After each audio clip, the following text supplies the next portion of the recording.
Sir Gujarat में मोदी जी की जो 10,000 11,000 कुर्सियां खाली थी, तो फिर वोट कैसे बन गए जब कुर्सियां खाली थी? जिस आदमी को जनता सुनने नहीं आती वोट करने पहुंच गई, कैसे पहुंची? आओ आप देखिएगा कि सन 2024 में बहुत बड़ा खेला होगा, जहां मोदी जी एक छोटा सा कमरा बनाते हैं और कहते हैं कि स्कूल है, 5 बच्चे बिठाते हैं, वो वाला विकास, या फिर आप मोरबी पुल वाला विकास की बात करेंगे? कौन से अरे नहीं, अरे भैया ये सारा का सारा ड्रामा है। बीच बीच एक बावला मुझे मिला, कैब वाला, मैंने कहा कि भैया मोदी जी के बारे में क्या ख्याल है, तो बोलता है अरे हमारे मोदी जी जो है ना, देखो कितना देश हित में काम करते हैं, पूरी दुनिया में हिंदुस्तान पहचाना जाता है, वो इतना हमारा महापुरुष है कि अपनी अम्मा को भी नहीं रखता सरकारी खर्चे पे। अबे बावले, इतना बड़ा महल है, हजारों की तादाद में नौकर हैं, पता नहीं कौन कौन से खाने खा रहे हैं, काजू की रोटी खा रहे हैं, 2.5-3 लाख रुपए किलो की मशरूम खा रहे हैं, अम्मा को एक रोटी ना खिला सकता वो?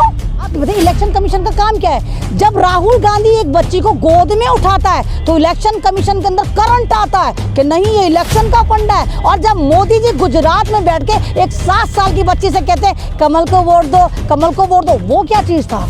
तो ये भैया जिसकी लाठी उसकी भैंस है, जिसकी पावर थी वो जीत गई। मोदी जी ने भारत को बिल्कुल हिटलर शाही पे चला रखा है, लोकतंत्र नहीं बचा यहाँ पर। पूरे भाजपाई जो है जश्न मना रहे हैं, तो क्या एक हिजाबी महिला भी जश्न मनाएगी गुजरात की जीत की खुशी में?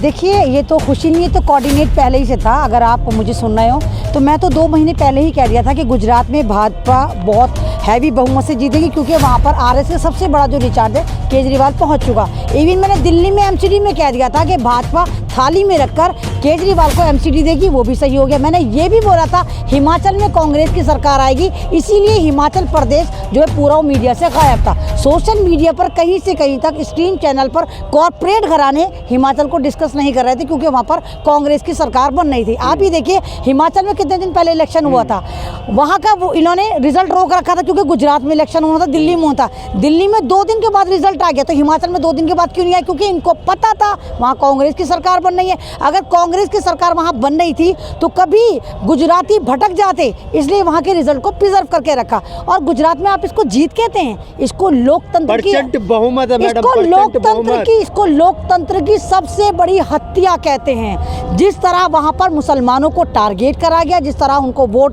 बैंक उनका खत्म करा गया, उनको मारा पीटा गया, डराया गया, और देश का प्रधानमंत्री, कहीं से आपको लग रहा था कि नरेंद्र मोदी हमारे देश के प्रधानमंत्री, वो तो ऐसा लग रहा था गुजरात के चीफ मिनिस्टर वहाँ पर फाइट कर रहे हैं। आप ही देखिए कि वोटिंग से 2 घंटे पहले भी एक बंदा डरा सहमा प्रधानमंत्री वहाँ पर रैलियाँ कर रहा था। तो ये इनकी डर है, क्योंकि ये अपना अस्तित्व, अपनी जन्मभूमि, अपनी नफरत का अड्डा, अपनी जो मजहब की प्रयोगशाला है वो बचाना चाहते थे। और आप देखिएगा कि सन 2024 में बहुत बड़ा खेला होगा। ये क्या खेला होगा 24 में? आप नहीं देखिएगा ना, आप बहुत बड़ा होगा कि नहीं आप फिर से जो है मोदी आप ही देखिए ना, तो ऐसा ही लग रहा है ना, ये तो अगर आप दादागिरी से, या तो आप जैसे एक अभी जंतर मंतर पे अगर आप देखिए बाबरी मस्जिद की जो 30वीं वो बनाई गई, एक तरह का प्रोटेस्ट बनाया गया, 30वां साल बनाया गया, काला दिवस मनाया गया, उसमें एक भगवा चिंटू आके कहता है कि हमें तो धर्म चाहिए। तो जब तुझे धर्म चाहिए तो संसद क्यों बना रहे बे? अपने भगवान से बोल, तो संसद बनाकर 23,000 करोड़ को बर्बाद करा है, राम मंदिर में बनाओ ना संसद, सारे पुजारियों को बनाओ ना वहाँ पर। तो ये सारे ड्रामेबाजी है, जिस तरह तुम डराकर धमकाकर और अपने अंडर में बुलबुल नचाकर। आप बताइए इलेक्शन कमीशन का काम क्या है? जब राहुल गांधी एक बच्ची को गोद में उठाता है तो इलेक्शन कमीशन के अंदर करंट आता है कि नहीं ये इलेक्शन का फंडा है, और जब मोदी जी गुजरात में बैठ के एक 7 साल की बच्ची से कहते हैं कमल को वोट दो, कमल को वोट दो, वो क्या चीज़ था?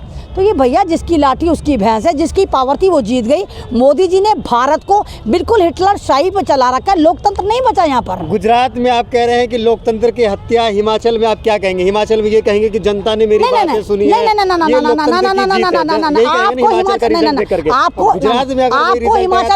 आपको हिमाचल का रिकॉर्ड ही नहीं पता। हिमाचल के इतिहास में आज तक कोई भी सरकार दोबारा रिपीट नहीं हुई। आपको शायद हिमाचल का रिकॉर्ड नहीं पता, नहीं है तो जाकर देखिए आप, हिमाचल में आज तक कोई भी सरकार दोबारा रिपीट ही नहीं हुई। अगर कांग्रेस इस बार गलत करती तो शायद अगली दफा बीजेपी आएगी, तो वहां तो रिपीट होती है। और इस बार हिमाचल की जनता ने बीजेपी को डिसऑन करा था।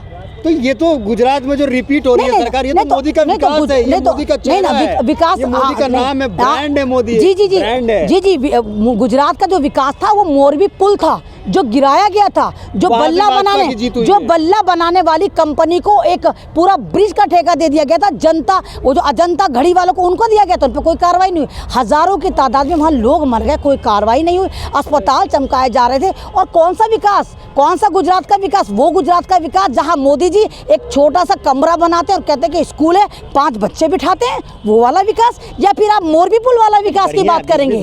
कौन से अरे नहीं, अरे भैया ये सारा का सारा ड्रामा है। बिल्कुल बिल्कुल ऐसे 20-20 एक बावला मुझे मिला, कैब वाला, मैंने कहा कि भैया मोदी जी के बारे में क्या ख्याल है? तो बोलता है अरे हमारे मोदी जी जो है ना, देखो कितना देश हित में काम करते हैं, पूरी दुनिया में हिंदुस्तान पहचाना जाता है, वो इतना हमारा महापुरुष है कि अपनी अम्मा को भी नहीं रखता सरकारी खर्चे पे। अबे बावले, इतना बड़ा महल है, हजारों की तादाद में नौकर हैं, पता नहीं कौन कौन से खाने खा रहे हैं, काजू की रोटी खा रहे हैं, 2.5-3 लाख रुपए किलो की मशरूम खा रहे हैं, अम्मा को एक रोटी ना खिला सकता वो? तो ये सारे ड्रामे हैं। जाते हैं नहीं, घर में झांक के देखती है? नहीं, घर में क्या, घर में तो सभी कुछ झांकते हैं। अरे मोदी जी को तो झांकने की जरूरत ही नहीं, मोदी जी तो खुद ही झंकवाते हैं। गाड़ी में जाते हैं तो हमेशा एम्बुलेंस आ जाती है, गाड़ी में उनके हमेशा रिपोर्टर के साथ वो बैठा रहता है कैमरामैन। तो मोदी जी को तो देखने की जरूरत नहीं, मोदी तो खुद कहते हैं आओ मेरे अंदर झांको। कल नहीं देखे 16 साल की युवती जैसे हो रहे हैं, कैसे कर्नाटक की तरह से शीशा, मोदी जी का चेहरा देखो कि शीशा देख लिया, मतलब उनकी उम्र बढ़ रही है और जवानी वापस आ रही है। कैसे आ रही है? वो तो 20-20 घंटे काम करते हैं। और मोदी जी अगर वाकई 20-20 घंटे काम करके तुम भारत को बर्बाद कर रहे हो तो हाथ जोड़ती है जनता। तुम भारत सन 2014 से पहले जो भारत था, जब हड़प्पा मोहनजोदड़ो जैसे थे, पत्थरों से आग लगाते थे, पत्ते बांध के चलते थे, कबूतरों पे मैसेज करते थे, अस्पताल कुछ नहीं थे, तुम वो वाला भारत लौटा दो जो तुमने ये देश की अखंडता खत्म करी। रामपुर में हाल देखिए क्या करा इन लोगों ने, मुसलमानों को वोट नहीं देने दिया।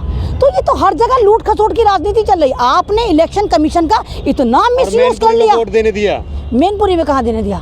जहाँ से डिम्पल यादव नहीं, तो क्या पता इनके आप अंदर खाने सेटिंग हुई हो कि भैया रामपुर का किला ध्वस्त कर दो, डिम्पल को जिता दो।